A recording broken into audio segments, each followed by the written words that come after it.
Today is Tuesday, April 21st, 2020. Coming up on Roland Martin Unfiltered, we'll talk with black mayors in Georgia about the decision by the mayor to reopen the state. It also impacts Alabama, so we'll also talk to Randall Woodfin, the mayor of Birmingham, Alabama, as well as, of course, Van Johnson, the mayor of Savannah, Georgia. What are the medical consequences of reopening too early? Many people say it could be dangerous. Infectious disease, especially Dr. Alexa Gaffney will be here. Plus, why are so many white folks protesting the lockdown? What's wrong with y'all?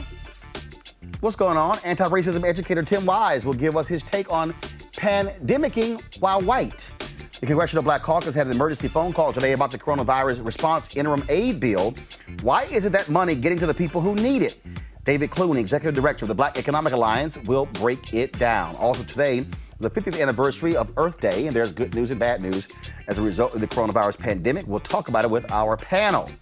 And 4 years ago, we lost Prince on this day. Folks, it's time to bring the funk on Roland Martin Unfiltered. Let's go.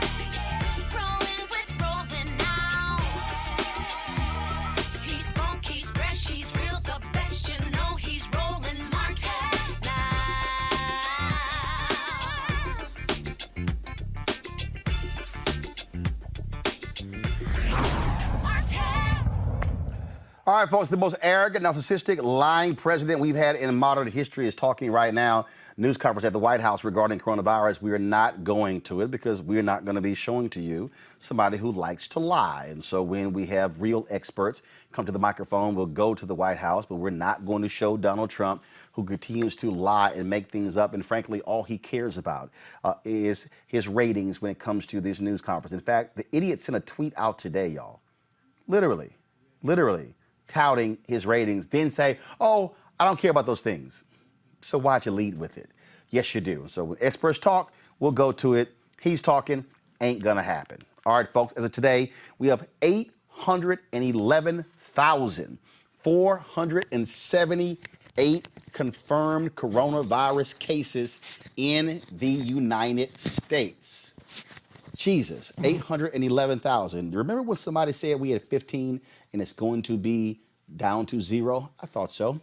At least 44,752 patients with the virus have died. New York saw an uptick of nearly 740 overnight. 82,620 patients have recovered from the coronavirus. New York Governor Andrew Cuomo continues to update us with good news in his daily briefings. The net hospitalizations are flattening and the apex in the state is going down. Overall, the total hospitalizations are basically flat from where they were yesterday. And as you see, the overall curve is on the way down, and that is good news, certainly. The net change in hospitalizations is down, not down as much as we would like. Change in intubations is down, and that's always good news because intubations means a person is on a ventilator. 80% of the time when people are on a ventilator, they don't come off the ventilator in a successful way. The number of new people in the state who walked in the door yesterday or were diagnosed with COVID is 1,300. That is down, and that's good news relative to really bad news, which is what was happening up until then, right? We have to remember our calculus of good, our definition of good has changed here. Good is now not terrible, but on an absolute scale, 1,300 people walk in the door with COVID on a single day in the state of New York. That would not be good news in any other context besides the context we're living in. New York Mayor Bill de Blasio says that, hey, when they beat this, there's going to be a ticker tape parade in New York. Watch this. All right, we're trying to see if we can get this to play. Many people are slamming the mayor for this decision. You guys should be able to see it now. Okay, all right, let's see if we can get this straight. Again, you see what is happening. New York officials are increasingly happy about what's going on there, but people are still expressing concern if individuals are not taking this seriously. Again, this is Bill de Blasio today. So we're trying to pull it up right now. So I'll do it in a second. First, folks, let's go to Georgia, where Governor Brian Kemp lifted restrictions on a number of businesses, one of the most aggressive moves yet to reignite commercial activity. As we reported yesterday, Kim said he would allow gyms, barbershops, tattoo parlors, and bowling alleys, among other businesses, to reopen on Friday, though they would be required to follow social distancing guidelines and screen their employees for signs of fever and respiratory illness. He said theaters and dine-in restaurants would be permitted to resume activity on April 27th. Meanwhile, a statewide shelter-in-place order expires at the end of the month. Local governments are pushing back.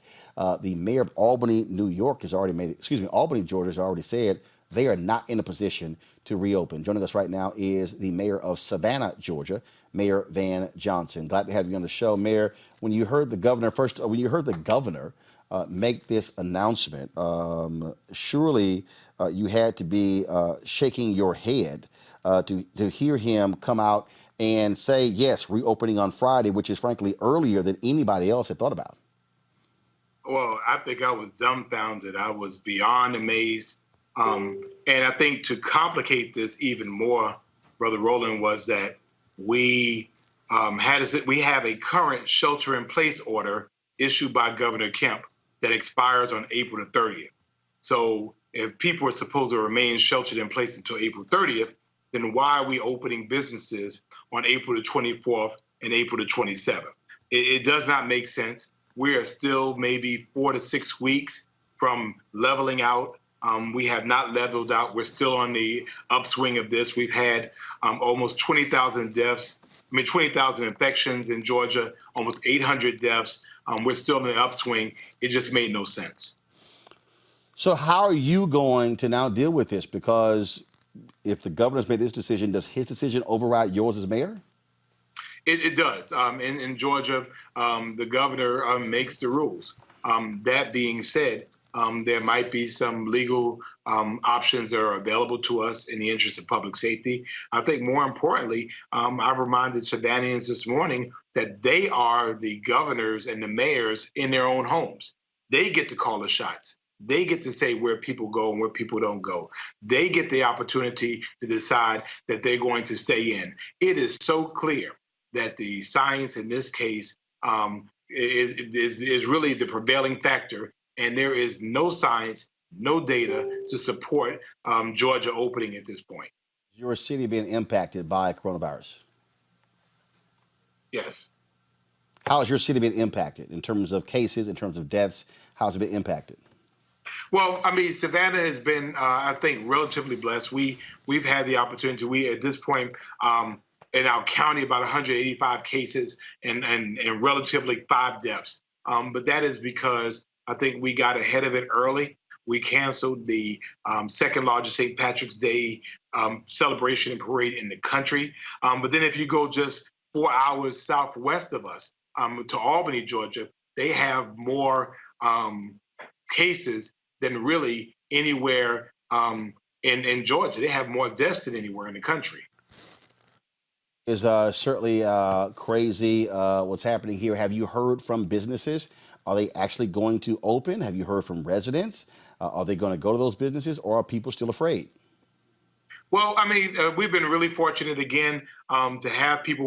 Our mantra has been that we will keep the faith, but we'll follow the science. So we've had businesses here that have been following the science. So we have a bunch of folks, a bunch of businesses that say, you know what, we're in pain right now. We understand it, we get it, but we want to do it when it's safe. Savannah is also blessed with a large religious community. And so I've asked our churches, our mosques, and our synagogues and our temples to remain closed, to continue their technology and distance worship services, because in Albany, the infections occurred from funerals. So again, we have the benefit of looking through the lens of what's happening in New York and what's happening in Albany. We understand what the science is. We cannot have people together, and we cannot be reckless about this. All right, then, Mayor Van Johnson, we surely appreciate it. Thanks for joining us, Roland Martin Unfiltered.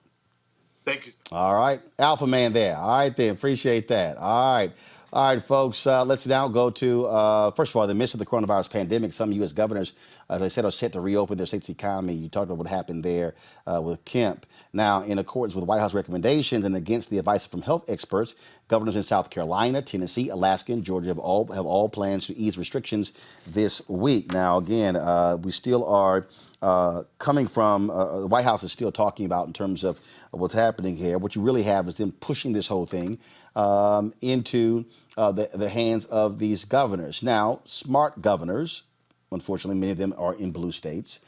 They are being extremely cautious. You do have folks like Larry Hogan, governor in Maryland, who's Republican, who are saying they're not going to rush into this. But these southern states, now, why is this critical? Because first of all, these southern states, many of them have some of the worst health outcomes in America, some of the worst education outcomes in America. There's a reason they still have this sort of this mindset that is pre-Civil War. That's what you're dealing with when you talk about many of these red states in the South. Why does it matter to us? African Americans live there. They've been greatly impacted by these ridiculous decisions by these governors. They are chancing the possibility of coronavirus increasing across this nation. That, people, makes no sense whatsoever. Folks, let me know if y'all actually now see my iPad. Let me know so I can play this video. Okay, so we're going to do this here, folks. I need to get this fixed. The White House news conference is going on right now. I'm going to take a quick break, come back on Roland Martin Unfiltered. You want to check out Roland Martin Unfiltered? YouTube.com/Roland S. Martin. And subscribe to our YouTube channel. There's only one daily digital show out here that keeps it black and keep it real. It's Roland Martin Unfiltered. See that name right there?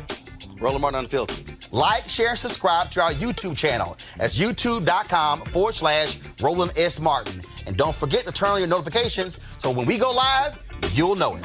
You want to support Roland Martin Unfiltered?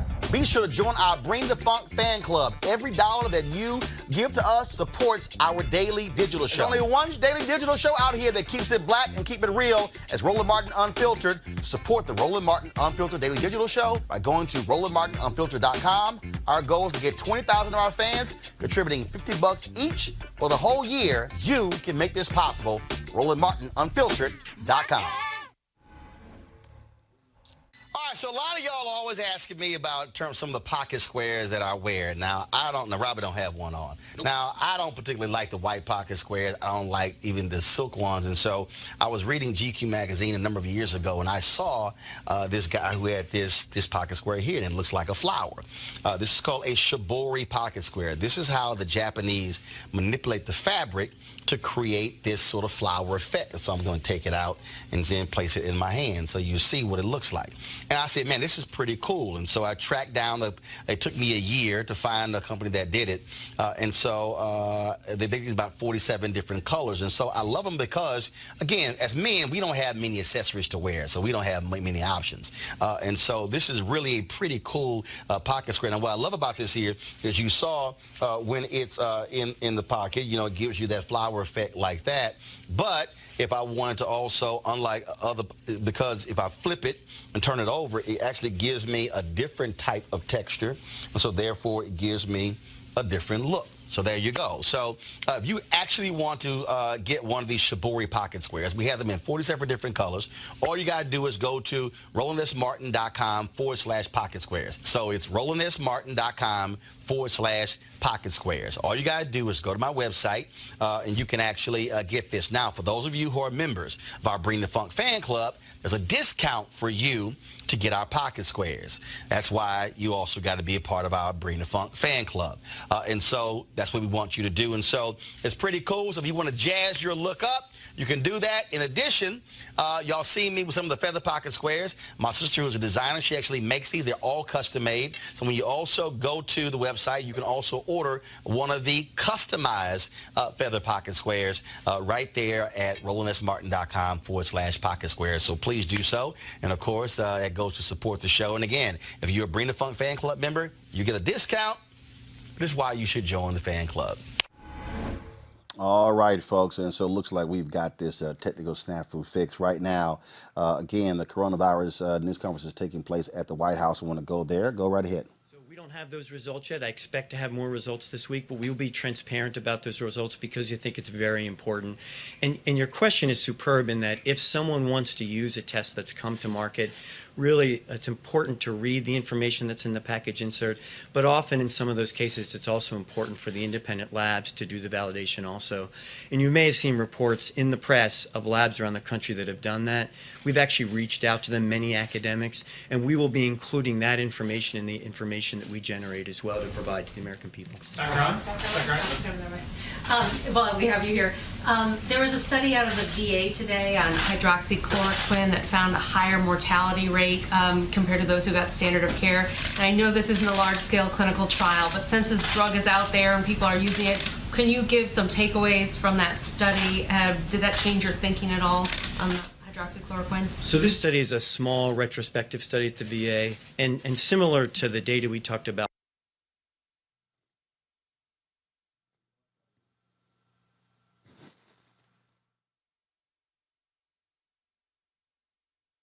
other venues before. What FDA is going to require is data from clinical trials, randomized clinical trials, hydroxychloroquine, placebo, to actually make a definitive decision around safety and efficacy.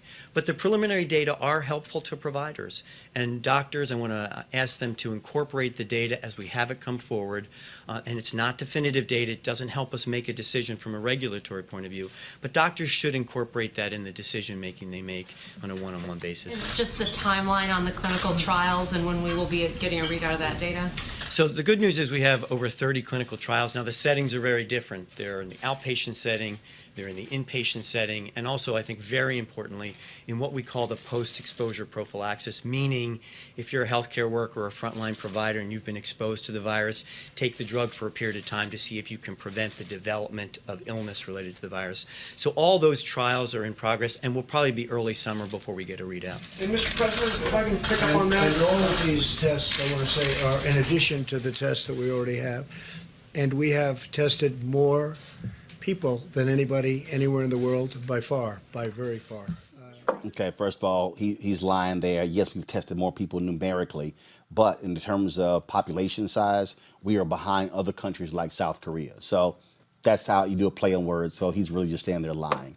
All right, folks. Dr. Alexa Gaffney, she's an infectious disease specialist, joins us right now to talk about the potential medical consequences if our economy opens too soon. Even Dr. Anthony Fauci has made it perfectly clear this could be disastrous. Other people have said the exact same thing. And so would you be advising this administration to put a pause button on reopening these states? No, it's not advisable at this time. People are, suggesting that we've reached the peak, meaning the maximum number of patients being diagnosed per day of this infection. But we don't know if we reached the peak or not because we don't have mass testing in place. We're not testing our entire population. We're testing the people that are the sickest with this infection. So we still have to keep in mind that there are people who have no symptoms, who have this infection, who are perfectly capable of transmitting the virus to other people. So if we return to business as usual, or even if we do slowly returning to business, opening up only certain businesses, what we're doing is opening up the population to more exposure, and we're going to see an increase in the number of infections. So when you look at this decision by Governor Brian Kemp of Georgia, nail salons, barbershops, allowing people to worship in place, bowling alleys. Yeah, a bowling alley is the nastiest place to go to. You're touching the balls that have been on the floor that tons of people have cut that are not routinely cleaned? Like, what is essential about a bowling alley? And quite frankly, like hair salons and barbershops, that's close personal contact with someone. That's someone standing in your face, standing over your head for several minutes, an hour at a time. You know, a mask is going to be in the way. What is the odds that anyone is going to be silent and not talk to one another during that time? It makes no sense. It's unsafe. It's dangerous.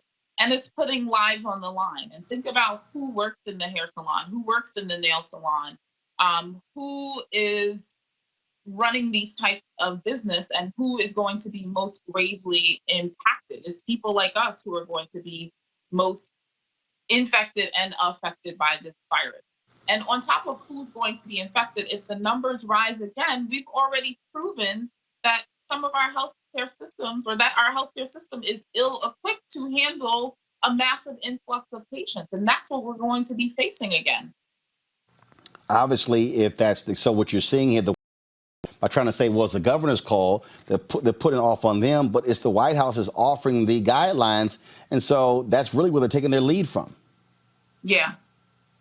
And it's everybody is passing the buck. Everybody is like pointing fingers and saying, well, he made that decision. She made that decision. I didn't make that decision.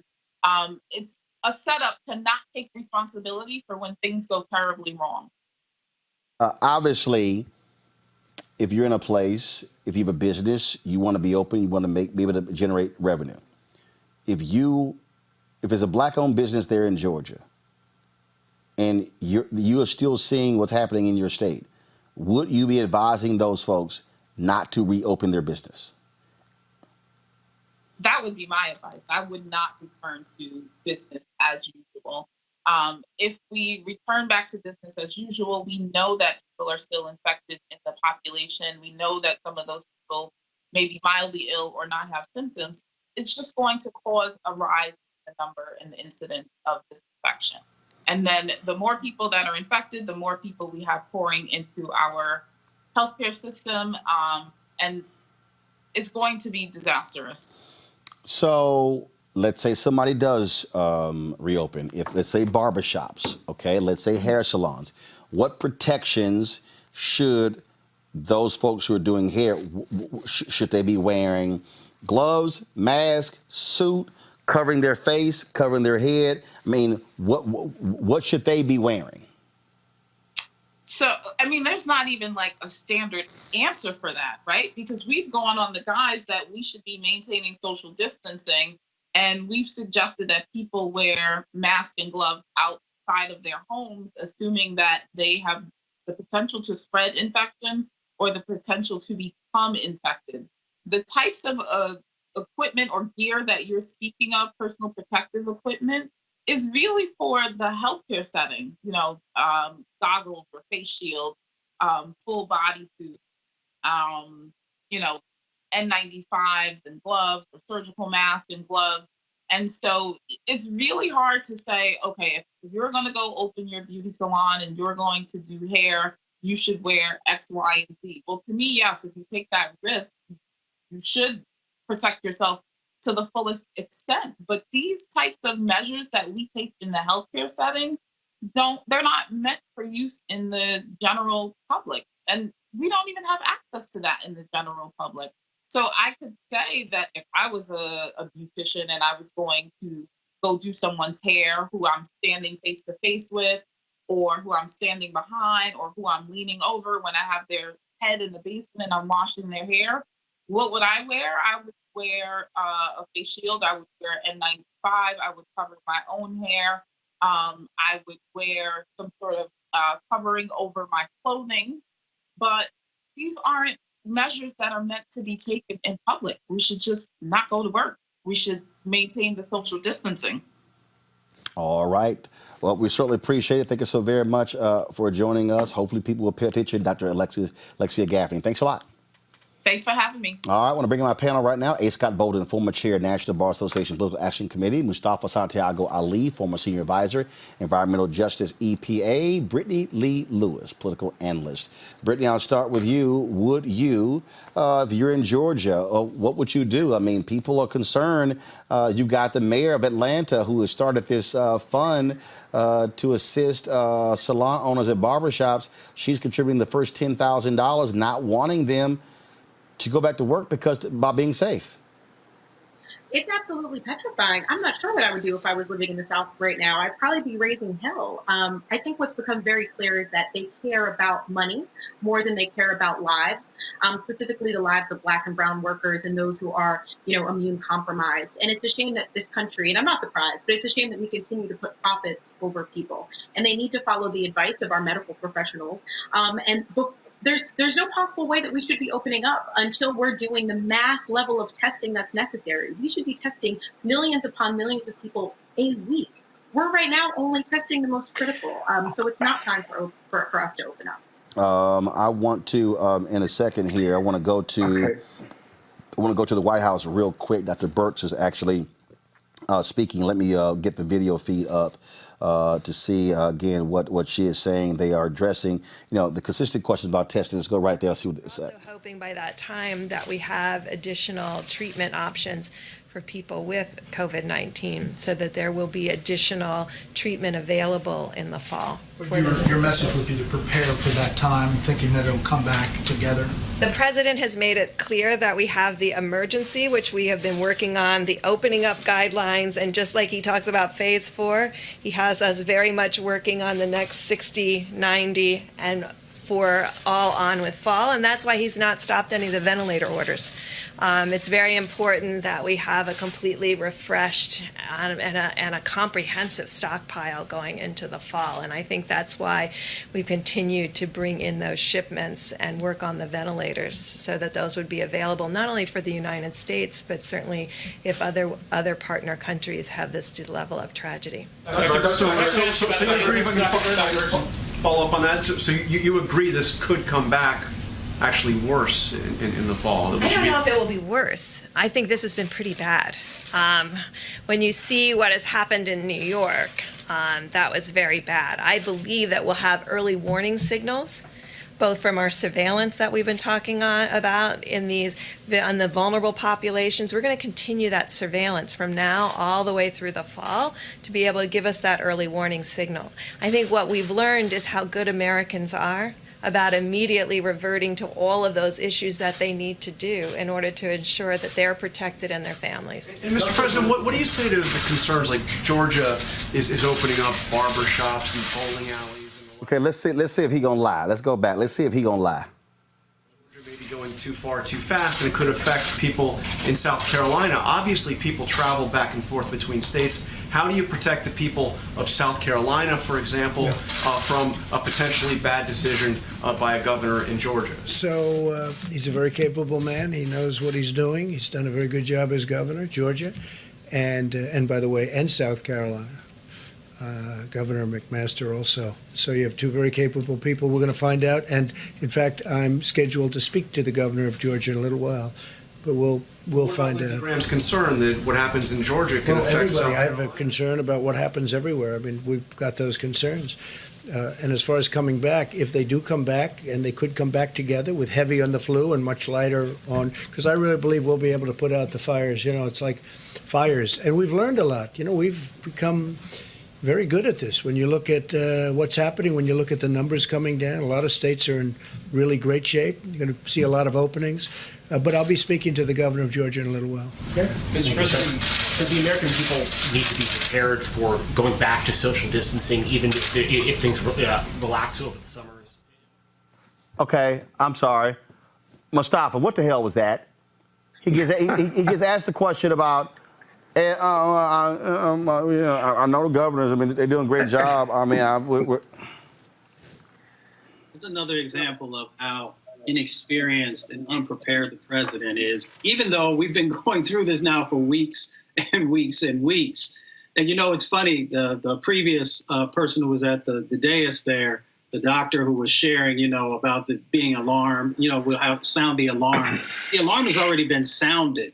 If you look at what's going on right now in Taiwan, they are actually going through a resurgence of these impacts that are happening. People are getting reinfected. People are getting infected again.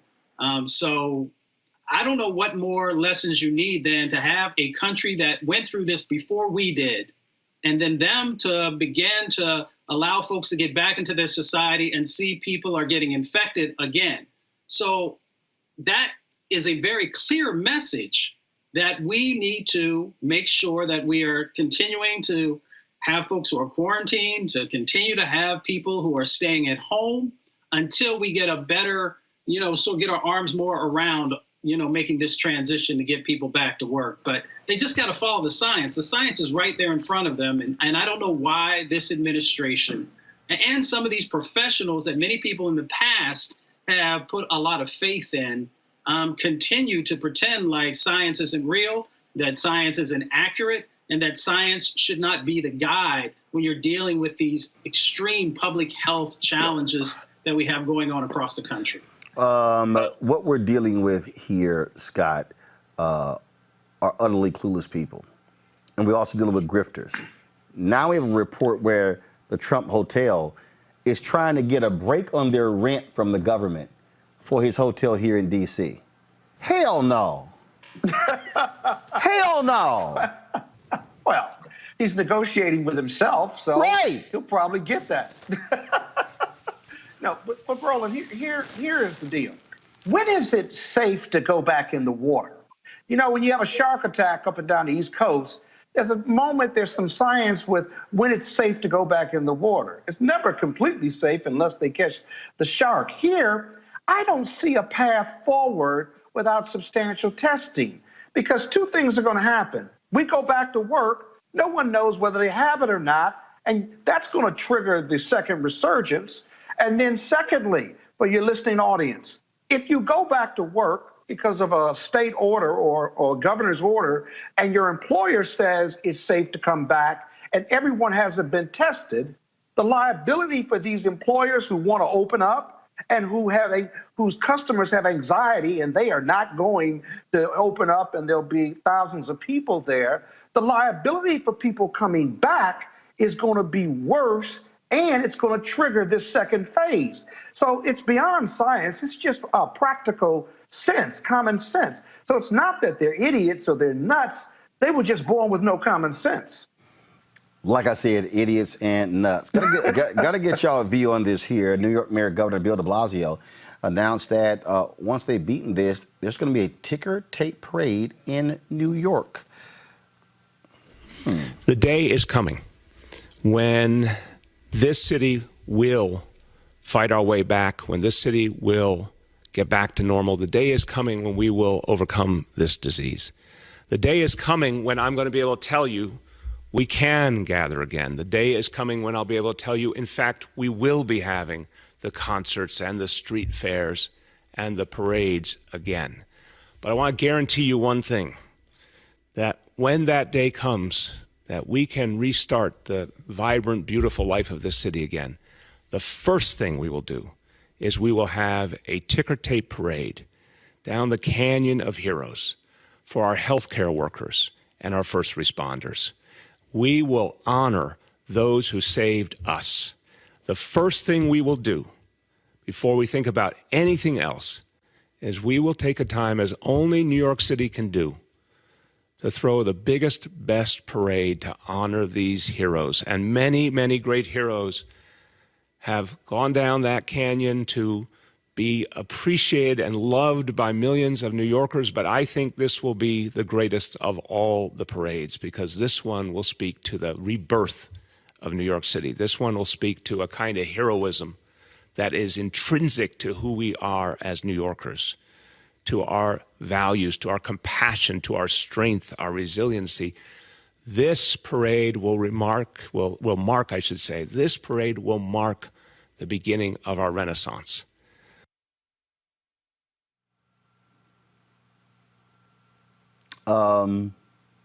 Brittany, really?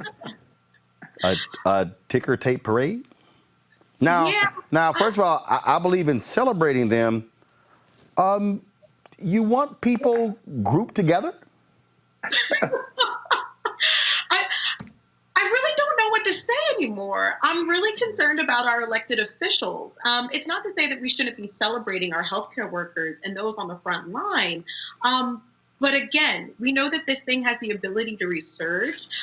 This could potentially be going off and on for years. This isn't something that's just going to be gone in, a couple of months, especially if we're looking at this pattern of slowly reopening. So I'm not a fan of the parade. It doesn't quite make sense. And I honestly think the best way that we can really celebrate these individuals is ensuring that we're not allowing buffoons and these elected officials that don't truly believe in science into these offices. Well, Roland, he said at some point, he didn't say right away. So he's cheerleading the resiliency of NYC and the heroes of fighting Corona. I don't see anything wrong with that. Now, if he wants to do it in the 30 days when nobody's been tested or everyone hasn't been tested, that's problematic. But again, the theme of his message was he was foreshadowing when New Yorkers were going to beat this. And I don't have a problem with that. I think you're slicing up every word. And that's probably not necessary, given the big picture theme I just played that the he was video. presenting in his presentation. I just played the video, Mustafa. That's all I did. And getting y'all to comment.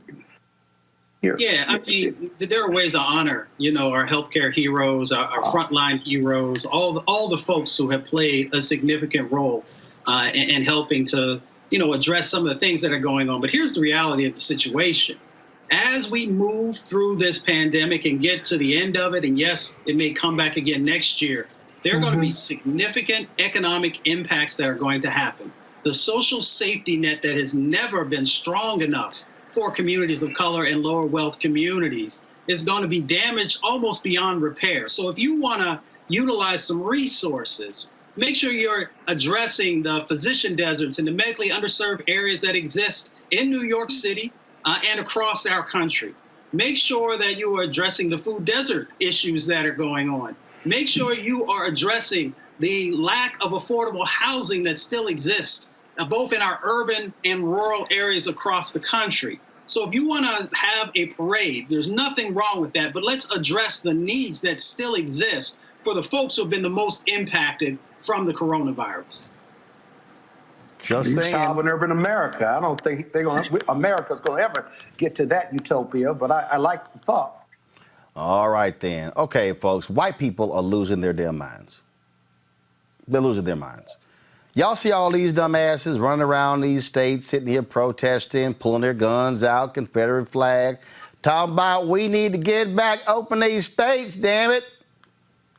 I don't know what's wrong with these people, as if we do not have a major pandemic that's actually going on. Now, joining me right now to talk about his latest article for Medium.com, Pandemicking While White, is anti-racism educator Tim Wise. Tim, glad to have you on Roland Martin Unfiltered.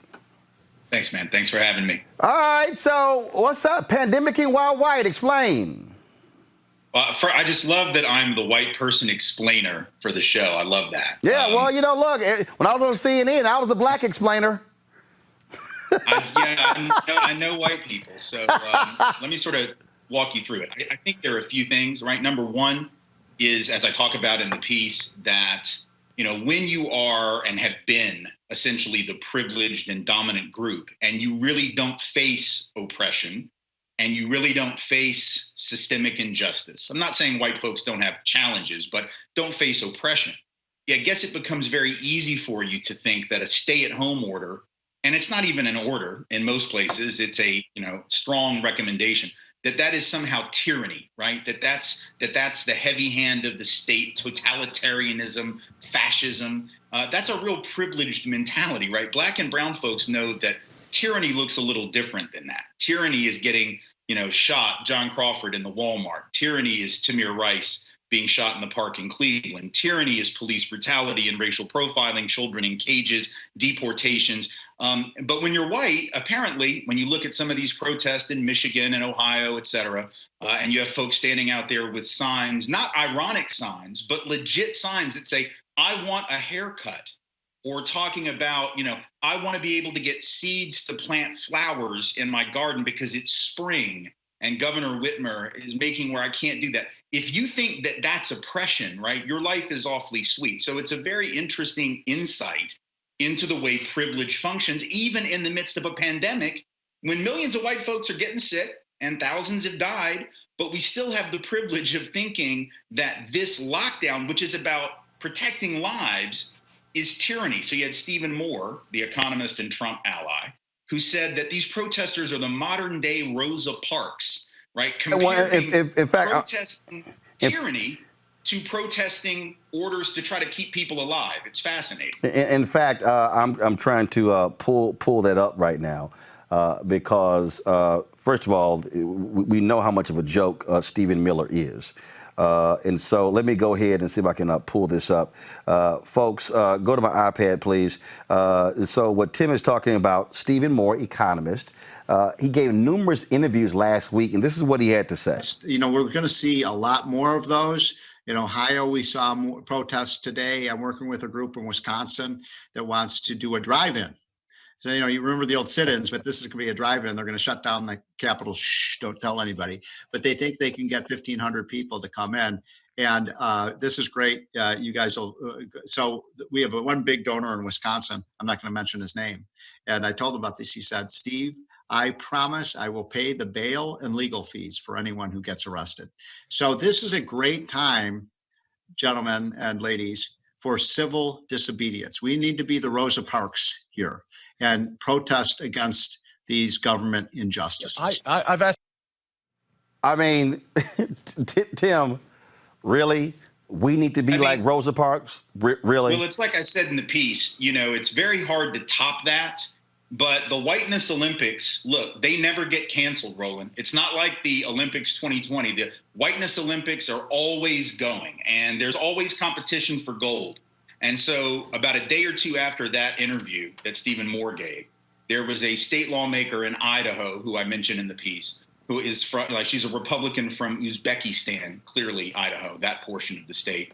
And she made the comment that, when you say certain jobs are non-essential, that's just like Nazi Germany. When they said people were non-essential, they put them on trains, as if those of us who want to shelter in place are advocating that we take, all the people in the vape shops and the Pilates studios and send them to Auschwitz. I mean, it's just such an incredible lack of perspective, which again speaks to the relatively privileged position that white folks are coming from. It's the same as the Tea Party stuff. These were folks, a lot of them the same people, who a decade ago were protesting affordable health care because they didn't want to get health care from the black guy, and they didn't want to get health care if they were going to be on the same program that some black folks might be on.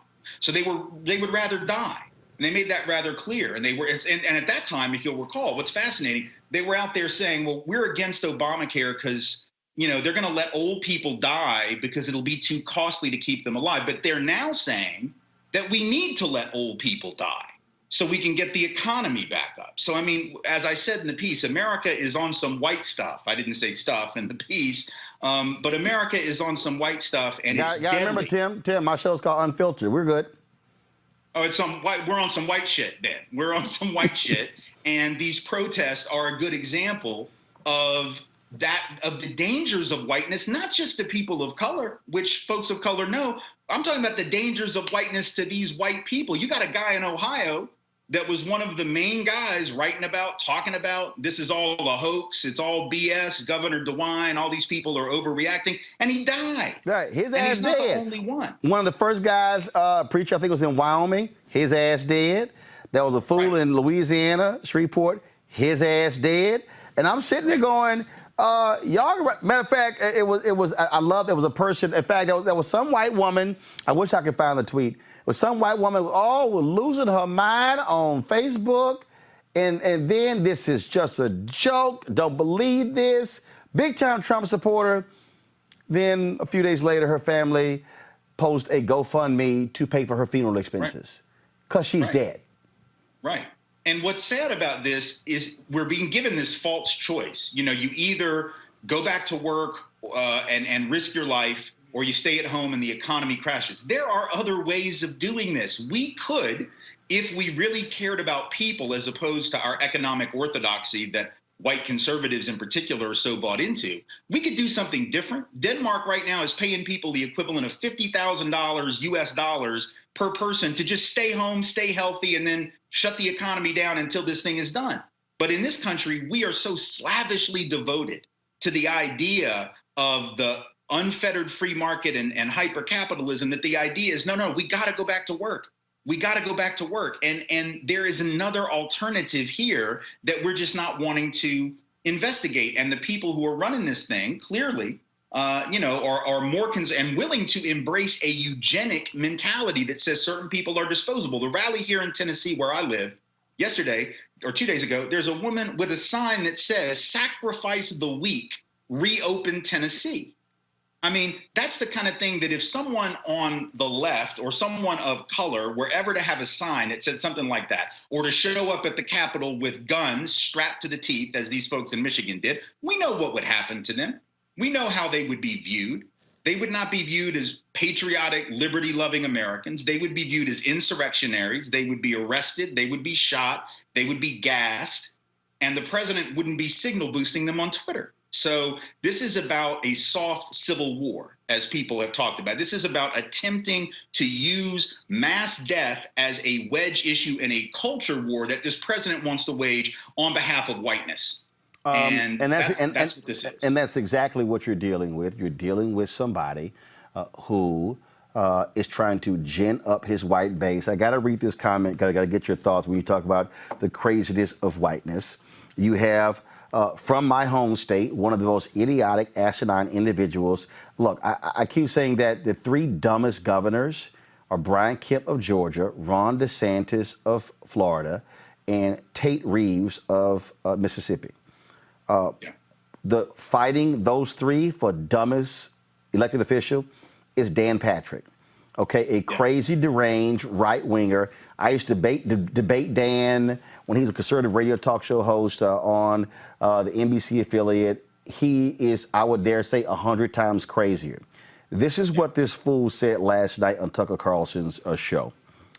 When he was previously talking about, we shouldn't, some of us should accept dying for the future of our kids. He said, quote, "What I said when I was with you that night," go to my iPad, Henry, "there are more important things than living, and that is saving this country for my children and my grandchildren and saving this country for all of us." I don't want to die. Nobody wants to die, but we've got to take some risk and get back in the game and get this country back up and running. Okay, but I'm going to deal with this quote. Tim, there are more important things than living. Right. Right. Well, let's just be very clear. It's because of the lives that are mostly at risk that he says that. I said this last week on Twitter. If COVID-19 was affecting disproportionately white, disproportionately, healthy, disproportionately prime of life, disproportionately evangelical Christian folks, for some reason, let's say this virus had a thing out for white folks or evangelical white Christians or whatever. If it was killing, or if it was just even killing disproportionately people in the prime of their lives, the way, for instance, the 1918 flu did. It was a weird thing. It actually affected young people more than old people.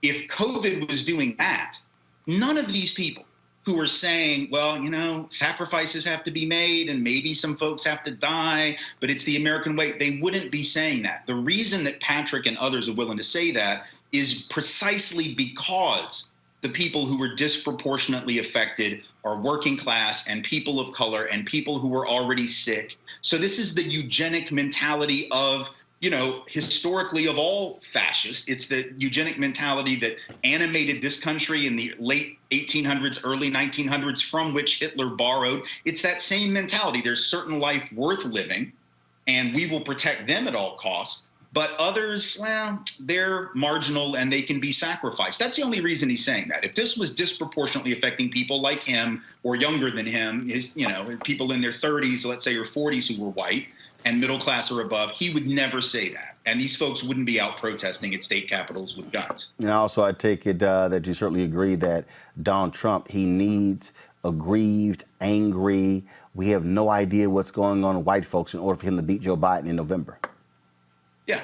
It's the only hope that he has. And it's a calculated gamble on his part, because if things get opened back up and there's a huge uptick in illnesses, obviously a lot of that is going to hurt him politically. But he probably figures, well, I got no choice. My economy is in the tank now. The only thing I can do is take the chance. And if people die, I'll try to blame the governors. I mean, but this is all about his politics. This is about a guy and about a movement that has, as we've been saying, lots of us for a while, but it's more and more evident. It is a death cult. It is people that are willing to drink the Kool-Aid, just like folks with Jim Jones, walk off the cliff like lemmings on behalf of their dear leader. There's no philosophy behind this. Look at the signs at these rallies. They're all over the place. You got anti-vaxxers, you got the QAnon nut jobs, you got the people that just, Jesus is my vaccine. You got people that have signs about every possible cause under the sun. There's no coherent philosophy. The coherent philosophy here is this conspiratorial, they're all out to get Donald Trump and we must support him. This is cult behavior, and we don't have any obligation to be respectful to these people, to talk nicely about them. Our only obligation is to defeat them mercilessly every time we get the chance. Tim Wise, we certainly appreciate it. Thanks a lot. You bet, man. Thank you. All right, I want to go back to my panel here. Scott, I mean, it is, first of all, it is hilarious watching these idiots. And what gets me are the people who are protesting the order out there in masks. Yeah, it really is. And your last guest just nailed it, if you ask me. I read the piece that he did yesterday or today.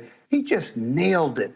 And to think that fringe group, right, was the driving force of that 40% that will never leave Donald Trump, and that this country, because Dems and others did not vote, because in part they didn't like Hillary, and in part the independents didn't take a chance on Hillary because of the late reinvestigation of her emails, that this individual, this fringe conspiracy believing, ignorant, hateful human being is the president of the United States because of that group. And to blame Obama for everything, as the Tea Party did under Obama's leadership, over health care and not wanting the government to provide health care for Obamacare, but they liked the American Health Care Act. This is the same group, if you will. This is the group we've got to defeat. This is the group that ought to motivate every Democrat, independent, and every woman in this country to vote for Joe Biden or vote for someone other than Donald Trump. And that's going to be Joe Biden. This is the greatest motivation. And people and your listeners have got to make it a no excuse day in November to come out and vote for Biden, but vote for a different president and vote to get rid of this idiot who is driving not American values, but Donald Trump's hateful, negative values. I'm just trying to understand, Brittany, what in the hell protesting to open stuff up got to do with you bringing out heavy-ass artillery guns? I mean, I agree. I think that Tim Wise really hit the nail on the head with everything that he said. And, I also had the pleasure of reading his article. But first and foremost, if we were to do such things, we already know what would happen. We would be incarcerated. I also think that it's very interesting that there's no cohesive ideology outside of whiteness. And what I mean by that is this same crowd, this is the same group of people that love ICE, that love, the USA Patriot Act, that, love TSA, that supported stop and frisk. It's as if they're saying, we're fine with the government doing what it needs to do to stop black and brown people and to, quote unquote, protect us until it's time for those, until it's time for that protection or for the state to step in and limit, our ability to live and our ability to be, even though we know that's not actually the case because they're stopping our ability to be in order to save our health. Mustafa, these are crazy ass people. Yeah, most definitely. I mean, what's going on is that some white brothers and sisters are now realizing, as Brittany sort of shared, been dealing with for decades. I'm always on the front lines before whenever there was a natural disaster or man-made disaster. I would see where enforcement was actually happening in what communities, as they told folks, we've got curfews, we've got lockdowns. You got to be in a house at a certain time. And in many instances, it was not, the wealthier communities who were the ones that, folks were enforcing. Whenever there's a riot, they lock down our communities. They don't lock down other communities that might be right next door. So, folks are now beginning to understand, how rights can be manipulated or, shrunk or whatever the situation might be. But the difference here is that you actually have a chance to save people's lives by doing the right thing.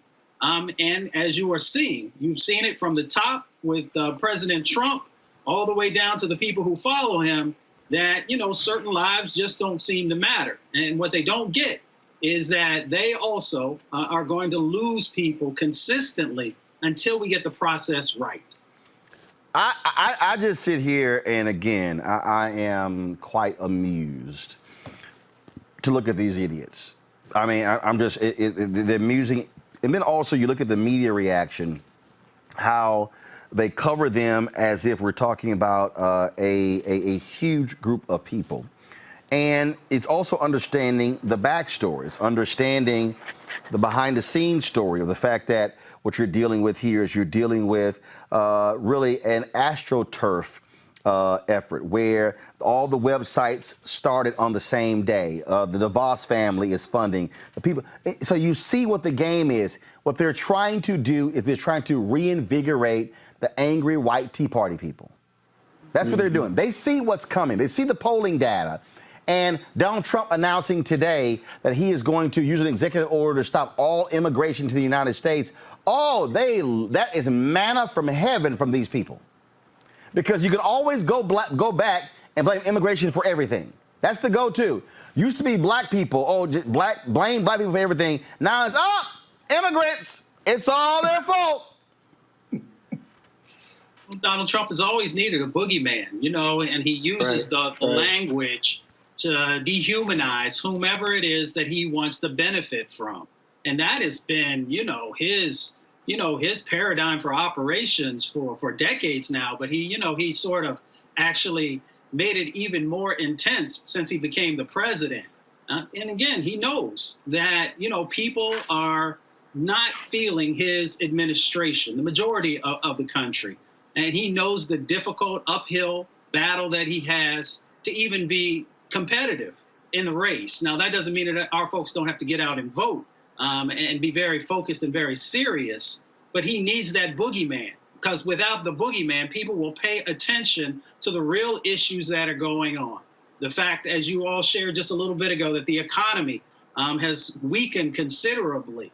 His record on civil rights, his cutting of programs that is just mind-blowing, that are putting more people's lives in danger, that are extracting wealth. The wealth gap in our country is growing significantly. So he knows that if people actually focused on the realities that are actually happening on the ground in people's lives, then he would have a difficult time in being able to even be competitive in a presidential race. All right. Yeah, but you know what? Roland, Go ahead. What's interesting about the anti-immigration order is that whether it's Mexico or Europe or wherever, they have less cases of corona and have had more testing and less deaths than America. So why are you blocking them from Scott, coming what's here? wrong They're with you, more Scott? dangerous Those are here called than they would facts. be in another country. That's called facts, Scott. What's wrong with you? We ain't supposed to do that. We ain't supposed to know facts in Trump's world. I was just thinking about that. Like I said, stuck on stupid. All right, folks, going to a quick break. The CBC put a PSA out for coronavirus. And so we come back, we're going to talk to Birmingham Mayor Randall Woodfin. Back on Roland Martin Unfiltered in just a moment.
All right, folks, mayors across the country are having a difficult task on their hand trying to deal with what's happening with coronavirus.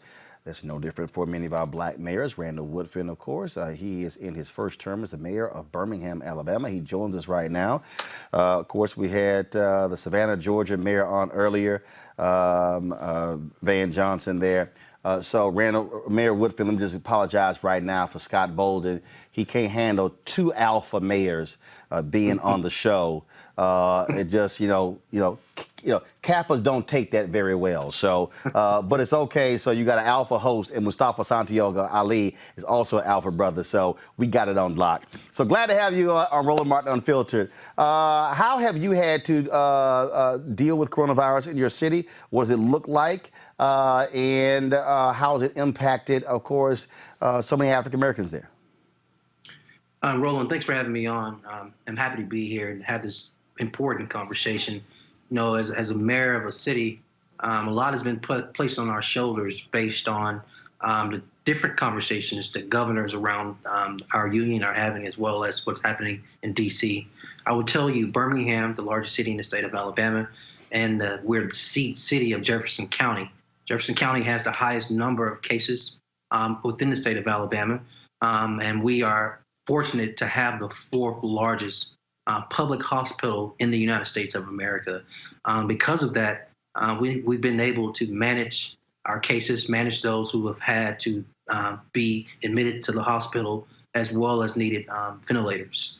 I will tell you, the city of Birmingham has a 22% Black population. So at a minimum, that's 1/5, but very close to 1/4 of our city being people over the age of 60, as well as so many underlying health conditions when your state ranks the 47th or 48th of the most unhealthiest state in the nation. And so there's so much work we've been attempting to do. But everything we've done has had these goals in mind. 1 is to save lives. 2 is to flatten this curve. And 3 is to make sure there's no run on our hospitals, to make sure they're not overwhelmed, which includes supporting our medical team on the front line. You had to deal with a governor who, frankly, operated way too late in doing a shelter in place. And again, that's part of the problem when you have to take your direction first from the federal government, then from the state government. And what we saw even in Mississippi, where, and really what people tend to forget, it was mayors in California. London Breed, the sister who was the mayor of San Francisco, who shut the city down, shelter in place. That led to other cities in California. That led the governor to make his decision, and then it began to spread across the country. This is a perfect example where having, again, mayors who understand the importance take the lead and not wait on governors, not wait on the White House. You know, like London Breed in San Francisco, like Keisha Lance Bottoms in Atlanta, Georgia. I did the same thing here. You know, I thought it was important to interact with the governor, but we have our own local health officer who's made recommendations to us as elected officials on what we should be doing to protect our citizens here locally. You know, I like to remind people, as an elected official, I think it's important we shut up. I think it's important we do less talking and more listening to the actual health experts and officers. I'm reminded I am not an epidemiologist. I don't have a health background. I'm not a doctor. I'm not versed in viruses and diseases. And so it's important that as elected officials, we should yield. We should listen to them. We should take their recommendations. And the recommendations from at the beginning of this 5-6 weeks ago was, as a city, we need to do everything we can to prevent this curve. If that included doing a shelter in place ordinance, even if we weren't going to get the state support, do it anyway because it's the right thing to do. Are you at all concerned with these decisions to reopen these states, that it could actually open Pandora's box and just cause a widespread catastrophe? And when you hear the White House say, oh, whatever testing you need, you got it, is that true where you are? Are you doing widespread testing? I keep saying, what happened to the drive-through testing we're supposed to see at CVS and Walgreens and Walmart parking lots? So I am concerned. And let me start by saying I've been concerned by other elected officials, people in my position, people in higher positions, who have chosen to use the conjunction or, who have made this either a healthcare crisis or an economic crisis. I believe the conjunction and should be used. This is a healthcare crisis and an economic crisis, and you have to address both of them with the same sense of urgency. But anyone would tell you in our positions as elected officials, public safety, the actual welfare of the citizens we serve is the priority. And it shouldn't come at the cost of opening up our economic base at the expense of losing more lives. I think people need to remember a lot of lives have been lost. And we need to keep in mind that we have to protect people first. And so using this conjunction, and I am concerned. I do understand the anxiety and the fear that those who have been displaced out of their job, furloughed, terminated, laid off. I understand the small business owner who has had to shut down their shop. But I believe that here at our local community, that the small business owners, that these hourly workers who aren't working have the same interest I have in making sure if and when we open back up this economy, it's not at the expense of people losing their lives or more people losing their lives. And so I believe, yes, we have 3 testing sites in the city of Birmingham, but we need more widespread testing like all other cities across the nation. We need to make sure people can get to testing sites because I'm in an urban area. We know a lot of people don't have adequate transportation. We need to make sure that the call center we created, that more people are called to make sure they know testing is available and to check on them to see if they need to get from point A to B to get tested. And so I think understanding the gate, the number of symptoms we have in our city, the number of cases we have in our city, and how is our hospitals looking in our city before we talk about phasing in and opening up our economy is the priority. Last question for you. We have spent a lot of time trying to get black pastors not to hold church services. Have you been successful in getting black pastors there in Birmingham to stay at home to protect their congregations? Roland, I'll be so honest with you, man. This was the hardest part when this first started back in March. It was those first 2 Saturdays and those last 2 Saturdays in March. I had the highest anxiety because I was worried about what was going to happen on Sundays. Remember that outside of our senior facilities and our nursing homes, the second largest gathering of older people is the church. And in the church, we're talking about shaking hands, holding hands, kissing, singing, turn next to your neighbor and say something. So much contact and possible spread between these our seniors in the church. I was so worried. But you should know that I did 2 things. I picked up the phone and called as many pastors as I could one-on-one. And then I had virtual town hall meetings where I had at certain points 80 pastors on the phone here, 50 pastors on the phone here, and just laid out to them in conjunction with the health officer who was also on that tele-town hall to express to them, if you don't want to run on your church, if you don't want to run on your congregation, temporarily shut down the physical space. Let's opt into doing something by phone, doing something by social media, doing something online, but please don't have physical church. I think by the 4th Sunday of March, they finally got it. And I'm so happy that the faith leaders in the Birmingham community are walking alongside of me and co-communicating to their parishioners that people must stay at home. All right. Randall Woodfin, Mayor, Birmingham, Alabama. We surely appreciate you joining us on Roland Martin Unfiltered. Thank you, Roland. All right, then. To his point there, Brittany, I mean, look, when you're a local official, here's the deal. It always comes down to local piece. Trump is sitting in the White House. He doesn't give a damn what happens in these places. He's already said, I'll take responsibility. If there's an outbreak, if there's an increase as a result of reopening, he's going to say, I didn't make the decision. I didn't do it. It was the governors. Go talk to them. It wasn't me. I mean, I think it's clear that the reason why we don't have a nationally orchestrated plan is because Trump needs somebody to blame. That's been his MO from the beginning, whether it's blaming China, whether that's blaming the Democrats. And I think now his MO is going to lead to blame local officials and state governors if we do see a resurgence. He's not going to take any, there's going to be no credibility there. Absolutely, absolutely. I think, Scott, again, when he got asked the question in the White House briefing, we don't know. He is not going to accept blame. We ain't no Harry Truman. The buck stops with me, not with this fool. Yeah, but he can't get around it. That 70-day wait period where he was calling it a hoax where he was holding rallies and he was being told, at least since December, through Congress. There were congressmen and senators that were talking about this, and he waited 70 days until he finally understood, and his health professionals told him, it's too late. Now we're going to play catch up.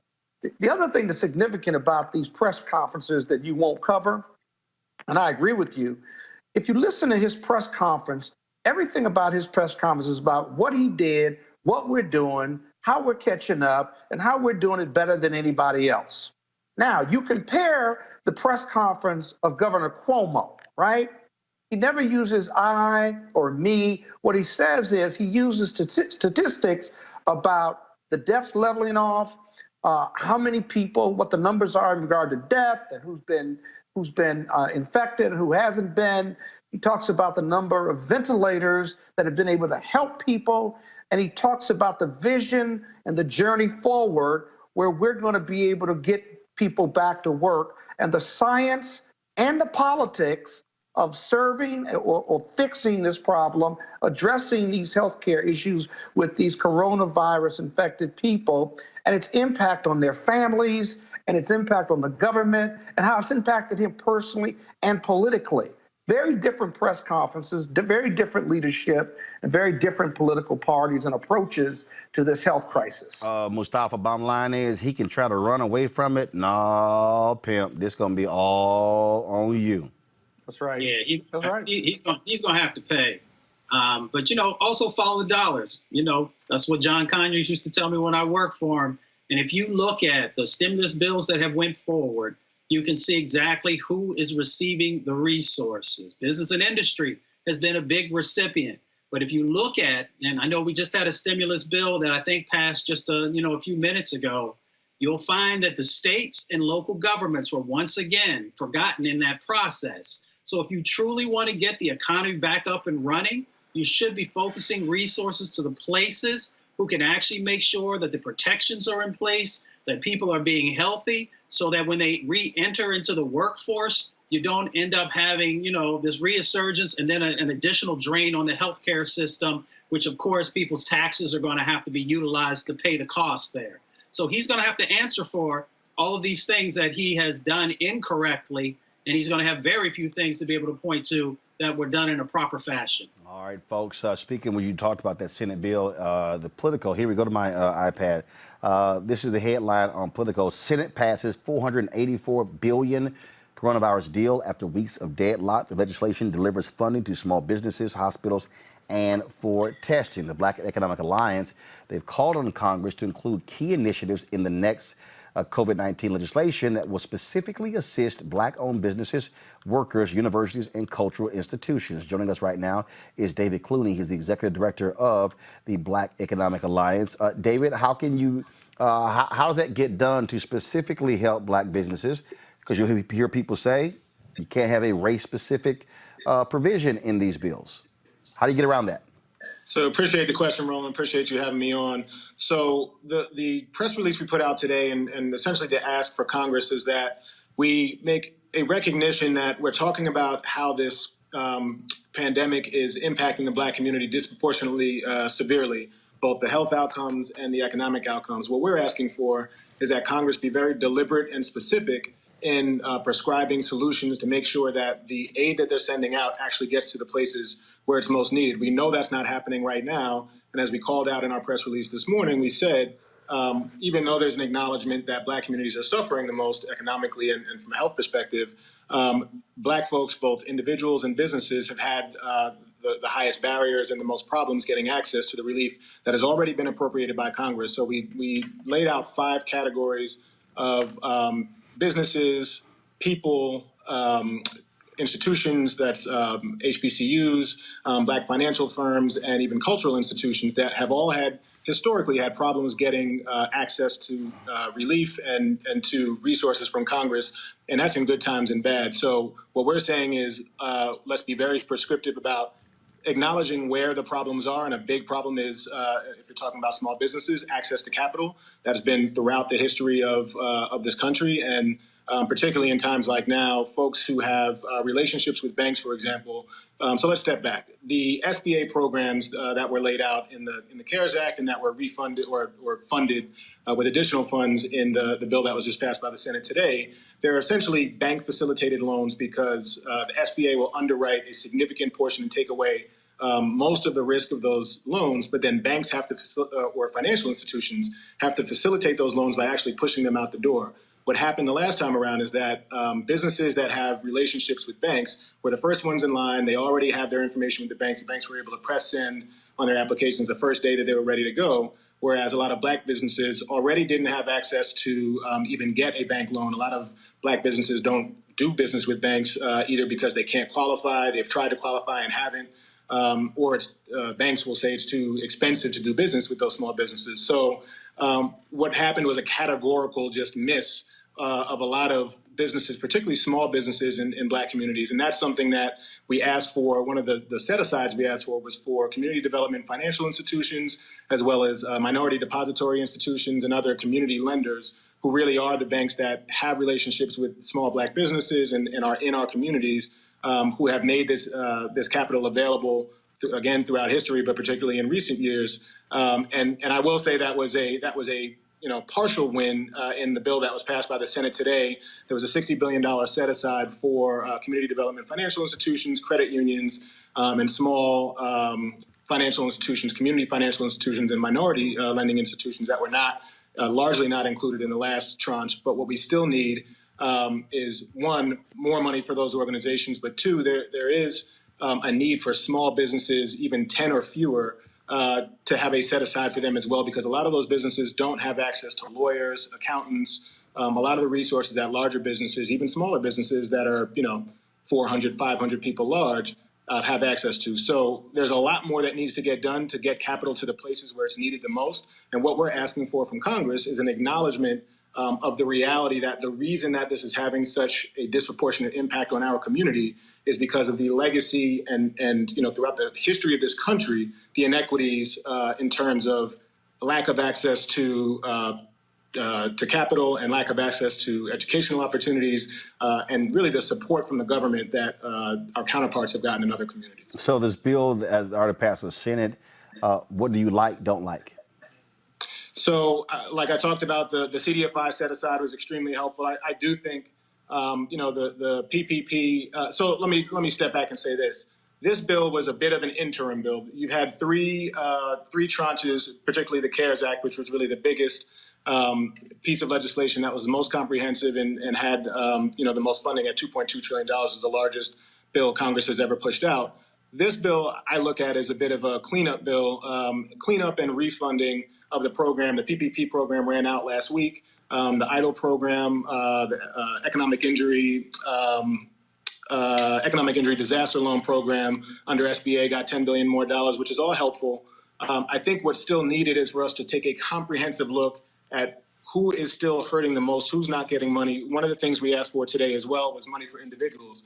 You have money that was appropriated, the individual payments, the direct payments, and a lot of, again, black folks don't have access to a banking account. So the way that money was sent out and the fastest was to people who filed taxes last year and had direct deposits. They were able to essentially just use that banking information, send a direct deposit out to that same account where people got their tax return last year.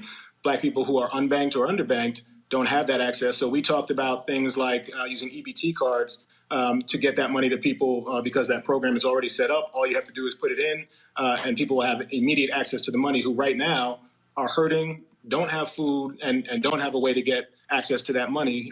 We also talked about the SNAP program, the Supplemental Nutrition Assistance Program, which has been successful and essentially is a way to get food and resources to the people who need it the most by just easing some of the restrictions in the program and putting some more money into the program.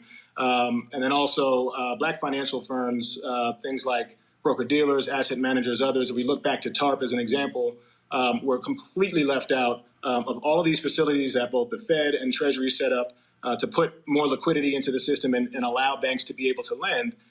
There are all these financial firms, even lawyers and others, who are creating these different deals and essentially facilitating these processes that were set up by the government. and Black firms were just not across the board, not included. So that is something that needs to be set aside and required by Congress in the next bill as well. So there's a lot that can be done. Again, I think this was a positive step in the right direction, but this was really an interim step. We have a much more comprehensive bill. We talked about state and local funding, things like community development, block grants that will help get money to places, particularly disinvested communities that need it. We also can think about ways to use existing legislation like opportunity zones. If you want banks to lend in communities that have not been seeing the capital, particularly disinvested communities, low-income communities, communities of color, can do things like double the bank processing fees when they're processing loans that are going to these communities. So there are ways that we can be very targeted in getting the capital and getting the relief to the places it's needed. We just need Congress to really be receptive to some of these ideas and the reality about who's not getting the relief and why. All right then, David Clooney, Executive Director, Black Economic Alliance. We appreciate it. Thanks a lot. Thank you, Roland. All right then. All right, folks. Today is Earth Day. There's some good news and bad news. The bad news is that our health and economy is suffering greatly. But the good news is our Earth is healing. In the midst of the pandemic, many silver linings have been found. Air pollution has reduced so much so that the Himalayan mountains have become visible in India. Shocking! There has been a historic drop in carbon emissions, and waterways are clear and can be seen from space. Mustafa, you are environmental expert. What does this all say? You have actually good and great air quality in Los Angeles. Oh my goodness! Yeah, what this says is that we can actually help to heal the planet, and at the same time, we can also limit the impacts that are happening in our communities. They're making us have cancers, liver and kidney disease, lung diseases, heart diseases. All these things that have made us more vulnerable to the COVID-19.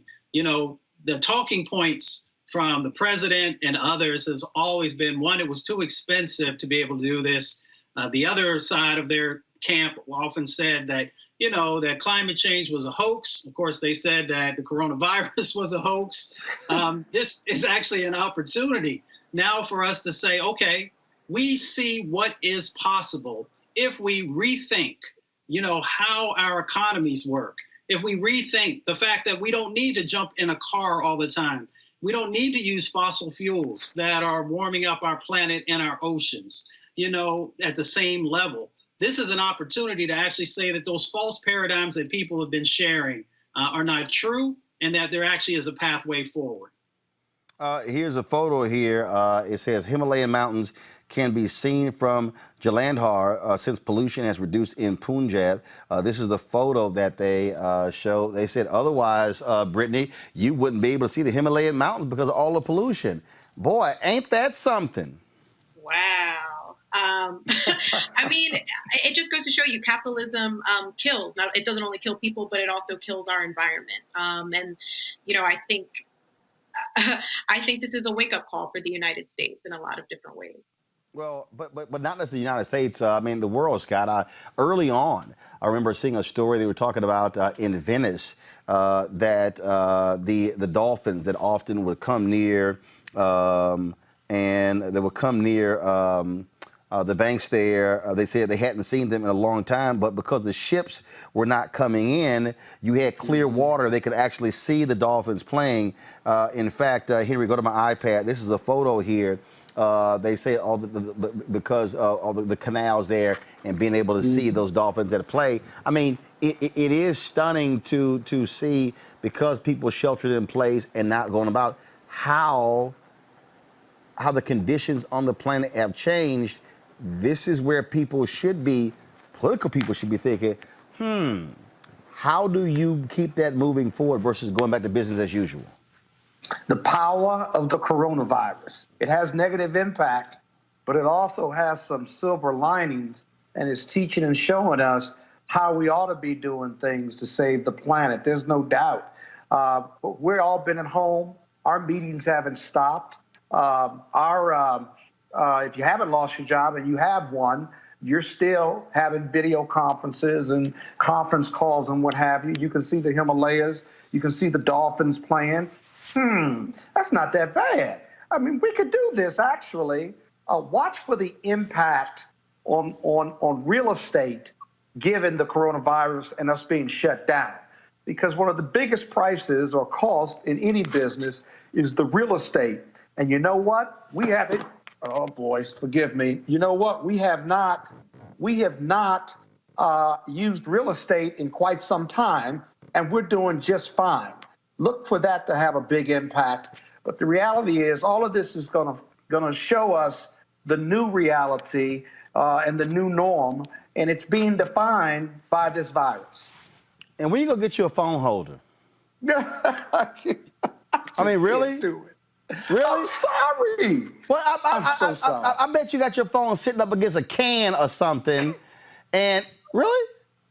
I just can't do it. Really? I mean, Scott, they make little. I try so hard with you. Scott, they make little. They make little. Impress you. They make little tripods.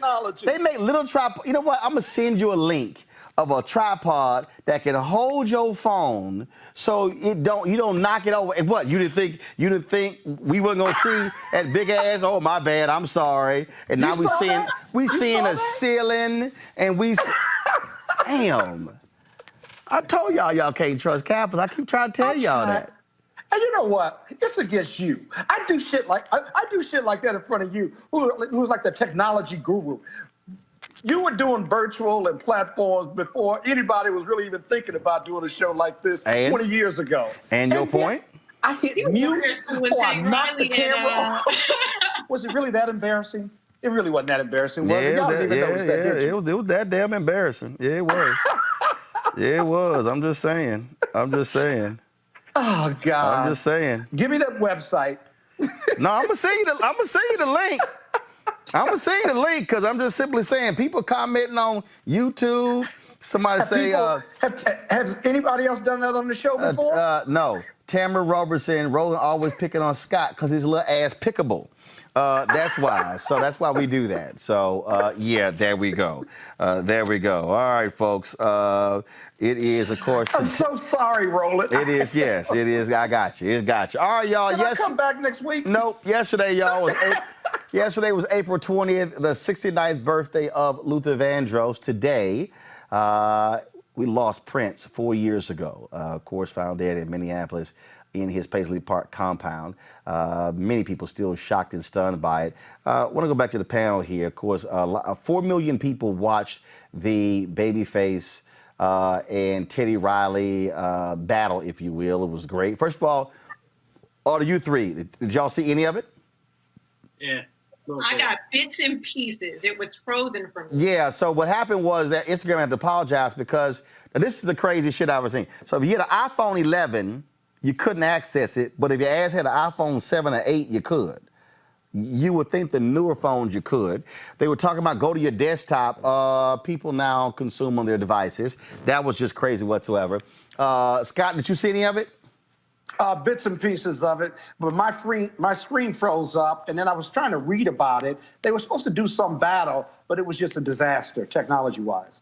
Okay, Scott, that happened Saturday. Last night, they actually did it. Oh, well, I didn't. I thought it was only one time. Damn. Oh, Roland, I can have a bad day. Damn, it was Saturday, and then I don't mind wasting my time. I'm just simply saying that see, Mustafa, this I'm trying to understand. His ass is 4 days late. I'm 58. I'm not a millennial. No. So I don't know all this stuff. The problem is the Kappa part, Mustafa. That's what the real part is right there. No, it's got nothing to do with Kappa Alpha Psi. That's an incredible organization. Okay, well, y'all need to learn how to keep the hell up. That's all I'm saying. So I put this out there. So you talk about, obviously, people say they kill the internet, that they were late whatsoever. Could you imagine if Prince was still alive and Prince decided to go live on a social media platform? Yo, that would be crazy. So let me ask the three of you, since they're into battles, who could be, granted, let's just, anybody living or dead, but who could go up against a battle with Prince? Would it be Michael Jackson? Yep. That's the only one. No. That's the only one. No. There's another one. Who? James Brown. James Brown versus Prince. Yeah. Mustafa? I mean, James Brown is the man. I mean, he's the godfather. Right. But I'm not 58, so I'm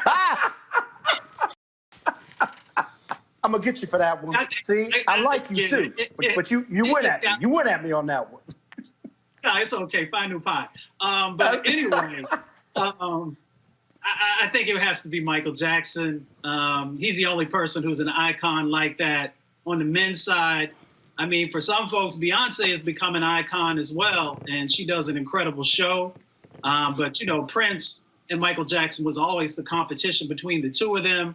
When they would release their albums, whose album was going to be the hottest, whose album was going to be on MTV, and all those types of things. And, they continue to battle each other. So I'm sure they're both up there in heaven creating beautiful music. Look, I have great respect for Michael Jackson and Prince. Never met Michael Jackson, met Prince a few times.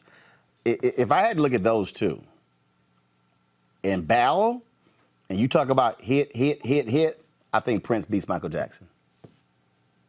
Straight up. That's a hell of a statement. Straight up. Different styles. That's why I picked James Brown, because he had a different style. So the competition gets tough if you have a different style. Yeah, no, but the whole point of the battle is hit versus hit. Somebody gonna run out. And the point I'm making is Prince ain't running out. And neither is Michael, though. No, Michael. And neither is James Brown. If Michael top out at 30, Prince gonna drop at least 10 more on him. That's just me. That's just me. No, I got you. That's just me. That's all I'm saying. That's all I'm saying. Conversation about the difference It'd between be wonderful to watch, though, wouldn't it? That would be some awesome shit. Mustafa, go ahead.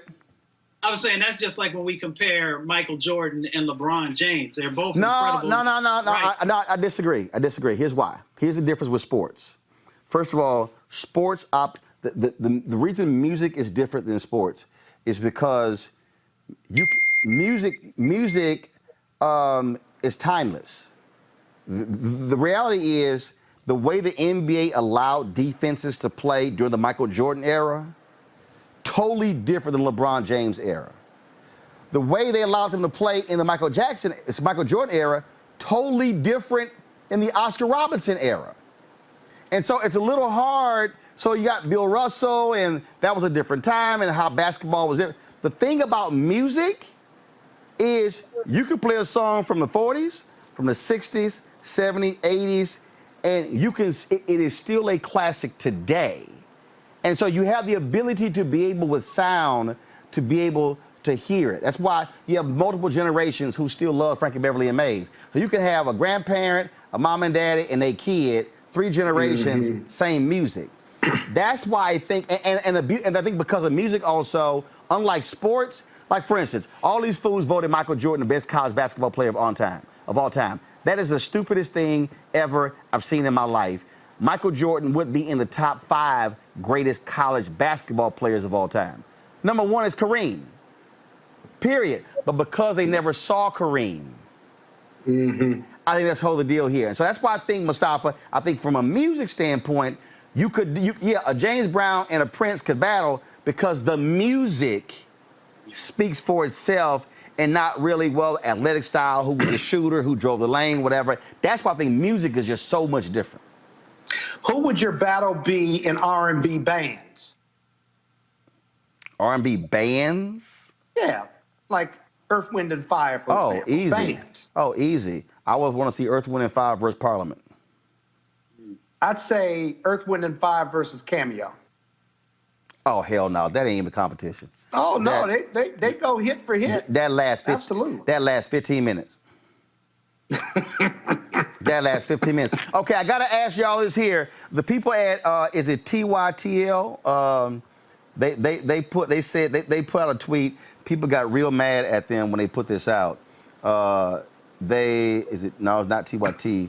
They put out a tweet and they said, of the 4 of these people, 1 has to go. People got really upset when they put this photo out. And it was a photo of Beyonce, Mariah Carey, Janet Jackson, Whitney Houston. Here it is here. They put this tweet out. And so here it is right here. They said, 1 gotta go. I'm gonna ask y'all, Whitney, Beyonce, Mariah, Janet Jackson. Who y'all got? Brittany, I'm going to start with you. Brittany, you first, Brittany. It's tough. It's tough. First off, nobody can touch Whitney's vocals. Okay, all right, so fine. Whitney stays. All right, you got two more picks. Although I hate to say it, and I know people are going to be angry, I'm not a big fan of Beyonce, but she can perform her behind. She's a performer. It's 4 of them. 3 got to stay. Okay, Whitney is one. It's going to be, I'm getting ready Mariah. I love Mariah to death. I appreciate her high notes, but she can't walk in heels and she's not a dancer. She got to go. Mustafa, who goes? Right. Yeah, it's Mariah. I agree with Brittany. Scott. Mariah, she on fire, but she got to go. Yeah, I think y'all afraid of the beehive. That's why y'all don't want to say nothing. That's what that is right there. Oh, what are you talking about? But, No. no, here's the deal, though. Because, see, there were some people who said if you talk about singers, they would say Janet got to go. They would say Beyonce, Whitney, and Mariah are better singer than Janet. Yeah, pure singers, yes, you're right. Pure singers, yes. But what the hell is a singer? Well, take away the music. No, take away the music and the sound effects. Who's got the strongest voice, the better voice? You're right. That's why they call them singers. They don't say pure singer. Bottom line is that's part of singing. You can Who's just sing. Who's going to go a cappella? And you're going to sit there and listen. Those 3, Janet got to go. If you're going to go a cappella. First of all, you're going to knock the phone over, so don't even worry about it if that happens. So let's not even go there. You're so wrong. Let's not even go there. So wrong. People forgot about that. No, they didn't. No, they didn't. Hey, folks, but some of you might be wondering why I'm wearing my Texas A&M outfit today. Today's April 21st. Every April 21st, Texas A&M, we have Aggie muster, where we remember Aggies who have passed away in the previous year because, of course, it's always a huge gathering on the campus of Texas A&M. So I had the honor and the privilege of actually participating in the virtual Aggie muster here, where you can go to my iPad. And so what happened was, so they asked many of us from all across the country to send these videos in. And so that's what this reading here is. I got a chance to read some of the folks who passed away from the class of 44 and 45. And then, of course, my cousin, Peter P.J. Simeon III, class of 2009, who passed away. So I certainly certainly appreciated opportunity to do that. So that's every April 21st around the world. We have Aggie muster events. All right, folks, I'm going to let the panel go. Because right now I'm going to read the name of all of our, so what I said on Friday, I said all the people who join our Bring the Funk fan club, $50 or more, I will give them a personal shout out on the air. And I wanted at least 200 people. I think we got 200 people. We got more than that. And so I certainly appreciate that. So I'm going to read those names right now. That Brittany, Scott, Mustafa, I certainly appreciate it. Scott, by next week when you're back on the show, we expect you to have a phone holder so you're not sitting here knocking the thing over. We would appreciate that. You make enough money at the law firm where you can afford it. With me all the time. Yes, I am. So you'll get over it. God! You'll get over it. It's all good. You're all good. So, folks, we certainly appreciate we black it. Men, we should be sticking together, brother. Yeah, but you're a Kappa, so it's all good.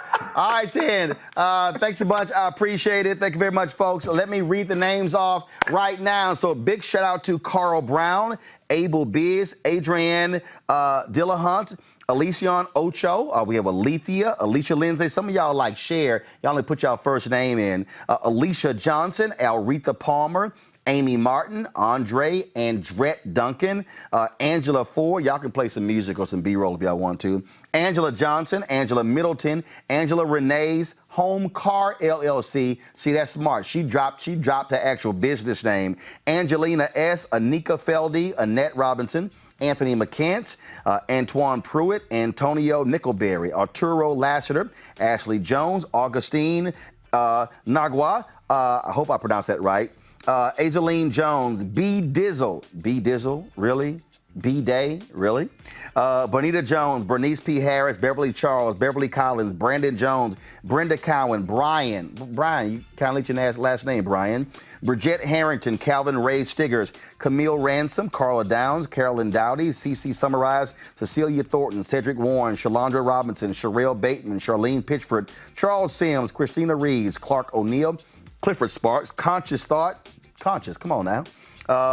Crystal Hosey, Cynthia Coleman, Cynthia Newman, Cynthia Taylor, Daisy Price, Damon Franklin, Dana Moton, Dana Walker, Daniel Denton Thompson, Darren Lloyd, Darius Hay, Daryl Hannah, Deborah Polk, Deborah White, Deborah Sims, Della Lee, Dolores, Demetra Hankerson, Denise Mosley, Derek Edwards, Derica Presley, Dewana Shields, Donald Baxter, Danelle Farr, Edward Effie Coley, Eldridge Smith, Elena Peraza, Elinda Gorman, Elmer Foster, also Emisha Jones, Eric B. Van Dyke, Eric Davenport, Evangeline Ophia, Iyop Amon, Fadina Thomas, Francis Stallworth, G. McFadden, Gail Bowers, Jeffrey Carter, Glenda Bobo, Gregory Horsley, Gwendolyn Smothers, Gwendolyn Jurgen, Hanik Hall, Harry Alexander, H.C. Gary, Herbalife, an Herbalife independent member. Okay, y'all might want to put y'all name on there, attach it to it.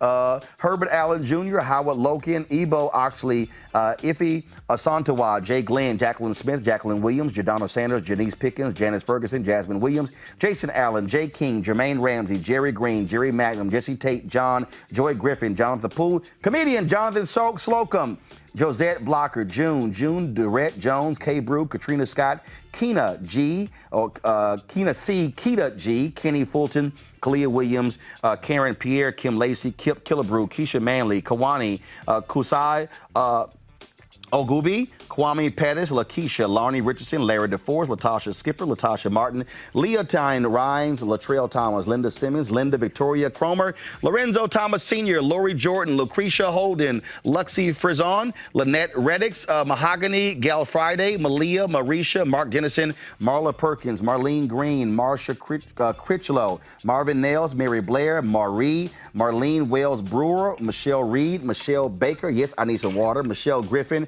Mignon Clyburn, appreciate it. Manelli Benjamin, Mohammed Reed, Morris Jones. Okay, y'all, somebody put in name. We kind of like need your name.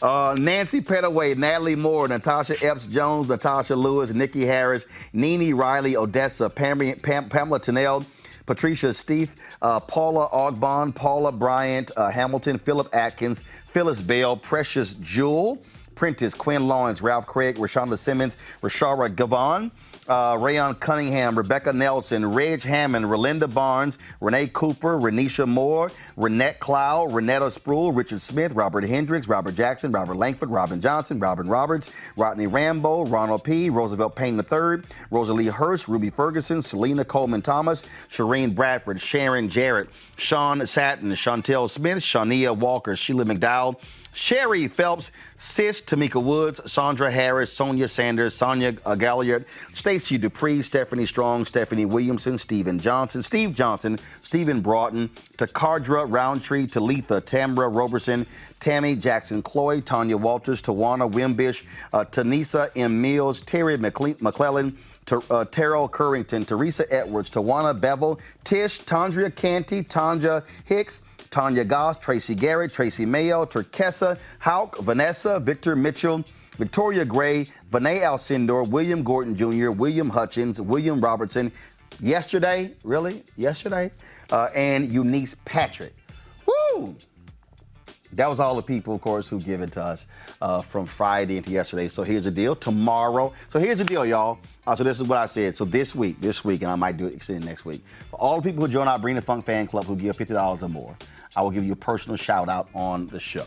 I'm doing that because, again, our goal at the end of the year is to have 20,000 of our fan club members join our Bring the Funk fan club. If that means me reading 15,000 more names, I'm going to read 15,000 more names. The reason that's important because, again, what we're seeing with this coronavirus, we're seeing what happens when we don't have information.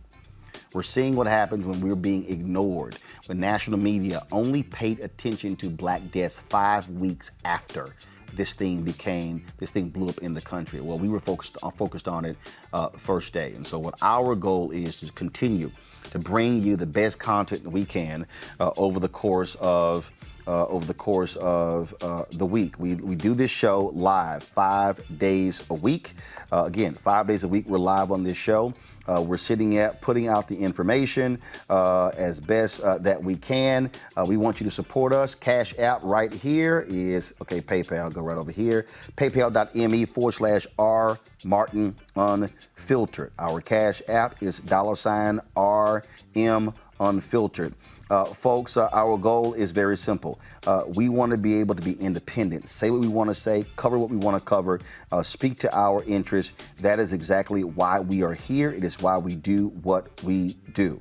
And unfortunately, we do not have enough of our own platforms out here speaking truth to power. That's why we do what we do every single day on Roland Martin Unfiltered. We're so thankful for all of you who have joined our Brain to Funk fan club, all of you who have contributed, all of you who have been with us in making all of this possible. The reason that is important, folks, is because, again, we can't do it without you.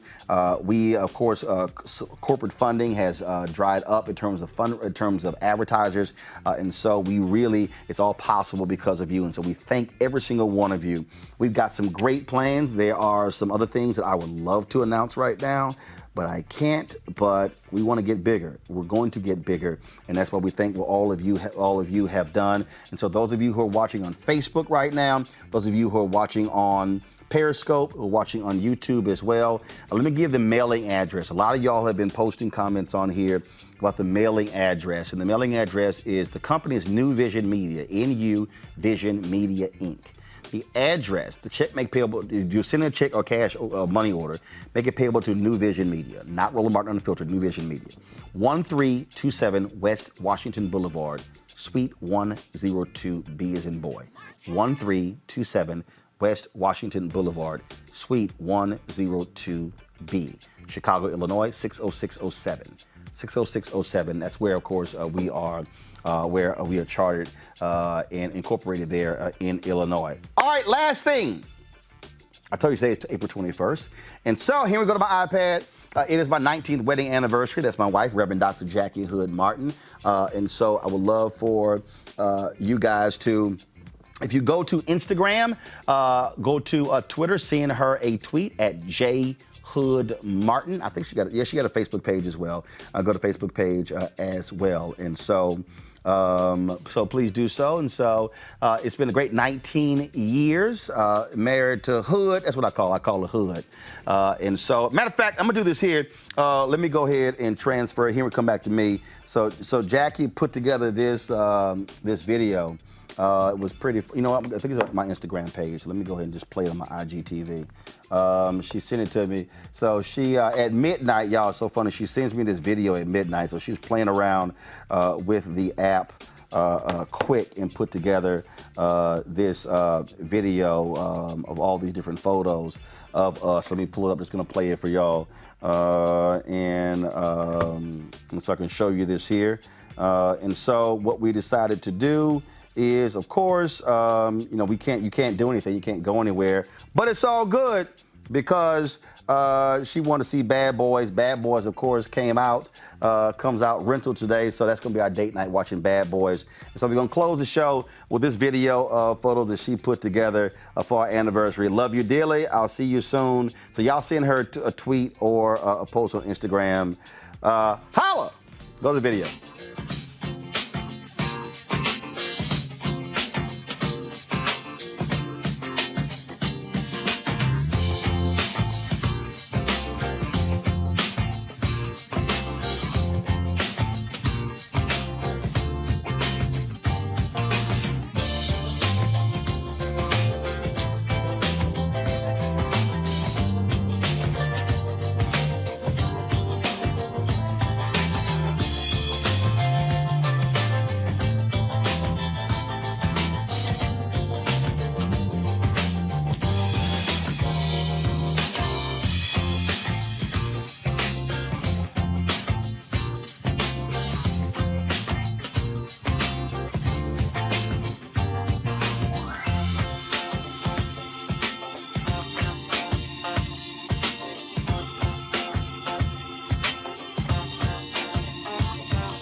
You want to check out Roland Martin Unfiltered?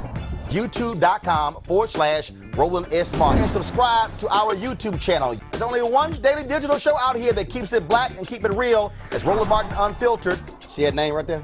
Roland Martin Unfiltered. Like, share, and subscribe to our YouTube channel. That's youtube.com/Roland S. Martin. And don't forget to turn on your notifications so when we go live, you'll know it. Hey everybody, this is your man Fred Hammond, and you're watching Roland Martin, my man, Unfiltered. Hi, this is Essence Atkins, and you're watching Roland Martin Unfiltered.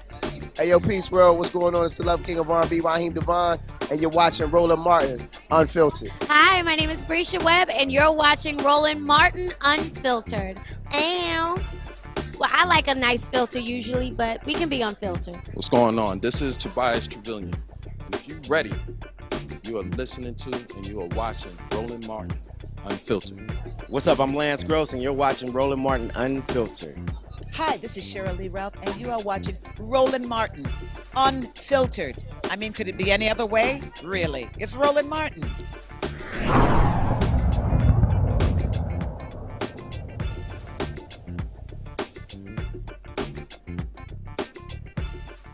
You want to support Roland Martin Unfiltered? Be sure to join our Bring the Funk fan club. Every dollar that you give to us supports our daily digital show. There's only one daily digital show out here that keeps it black and keep it real as Roland Martin Unfiltered. Support the Roland Martin Unfiltered daily digital show by going to RolandMartinUnfiltered.com. Our goal is to get 20,000 of our fans contributing $50 each for the whole year. You can make this possible. RolandMartinUnfiltered.com. Hey fam, want to check out Roland Martin Unfiltered? The blackest show on all of digital, cable, and broadcast. Check out our audio podcast. There's only one daily digital show out here that keeps it black and keep it real. It's Roland Martin Unfiltered. Press play.